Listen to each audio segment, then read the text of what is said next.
আসসালামু আলাইকুম। পিএইচপির এ to Z Bangla টিউটোরিয়ালে আবারও স্বাগতম জানাচ্ছি।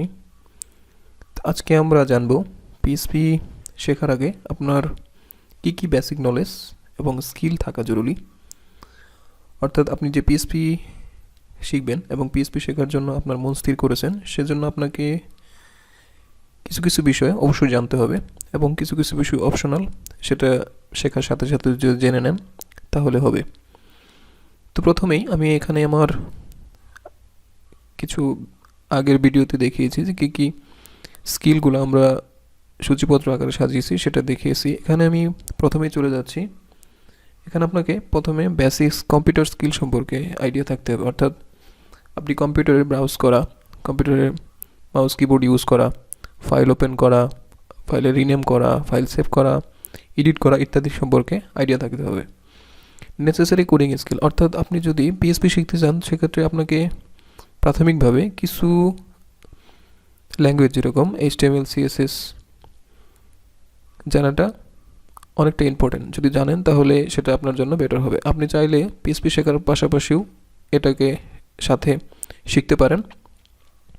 রিকোয়ার্ড যে সফটওয়্যারগুলো আছে সেগুলো নিয়ে আমি এর আগের ভিডিওগুলোতে বলেছি, আপনারা আগের ভিডিওতে চাইলে দেখে নিতে পারেন, এই প্লেলিস্টেই রয়েছে।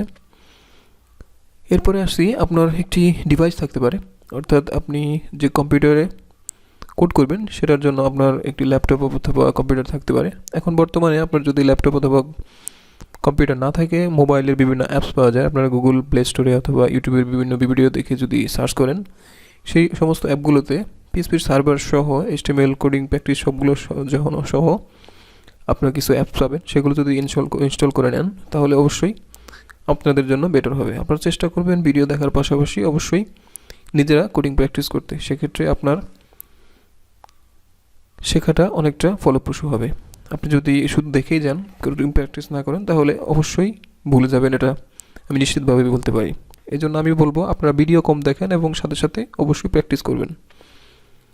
এরপরে আপনার যে বিষয়টি থাকতে হবে সেটা হলো, আপনার যদি ল্যাপটপ অথবা কম্পিউটার থাকে সেক্ষেত্রে আপনার অবশ্যই ইন্টারনেট কানেকশন থাকতে হবে। যেহেতু ইন্টারনেট কানেকশন না থাকলে আপনি ভিডিও দেখতে পারবেন না এবং বিভিন্ন প্রবলেমের জন্য আপনারা গুগলে সার্চ করতে পারবেন না। তো আপনাকে বলবো অবশ্যই একটি স্টেবল ইন্টারনেট কানেকশন নিয়ে নেবেন। ব্রডব্যান্ড লাইন হলে ভালো হয়। মোবাইল ডাটা ইউজ করতে পারেন, সেক্ষেত্রে কোনো সমস্যা নেই। সর্বশেষ যে বিষয়টি নিয়ে আমি কথা বলবো সেটা অনেকটা ইম্পর্টেন্ট এবং অনেকটা কাজের একটা বিষয়। সেটা হলো আপনার লার্নিং মেন্টালিটি এবং ডেডিকেশন থাকতে হবে। অর্থাৎ যদি আপনি কোডিং লাইনে এসে নিজে ডেডিকেশন না থাকে তাহলে অবশ্যই পিছিয়ে পড়বেন।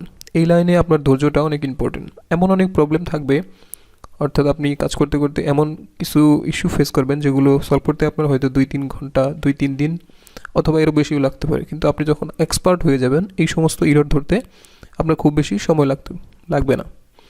তো এই জন্য বলবো, আপনার যদি শেখার মানসিকতা থাকে, নতুন কিছু জানার মানসিকতা থাকে, তবেই এই লাইনে আসবেন। তাছাড়া আমি আপনাদেরকে নিরুৎসাহিত করব যে কিছুদিন কাজ করে এখানে এসে হতাশ হয়ে আবার ফিরে যাওয়ার থেকে না আসাই ভালো। তো যারা এই লাইনে আসবেন অবশ্যই আপনার ডেডিকেশন থাকা উচিত যে আমি কোডিং শিখবো এবং কোডিং করে আমার ক্যারিয়ার গঠন করব। তো পুরো কোর্সটিতে আমি চেষ্টা করব এই সমস্ত এই রিলেটেড কিছু সাজেশন অথবা টিপস আমার পক্ষ থেকে আপনাদেরকে দেওয়ার জন্য, এবং আপনাদের যদি কোনো মতামত থাকে সেটাও আমাকে অবশ্যই জানাবেন। ধন্যবাদ।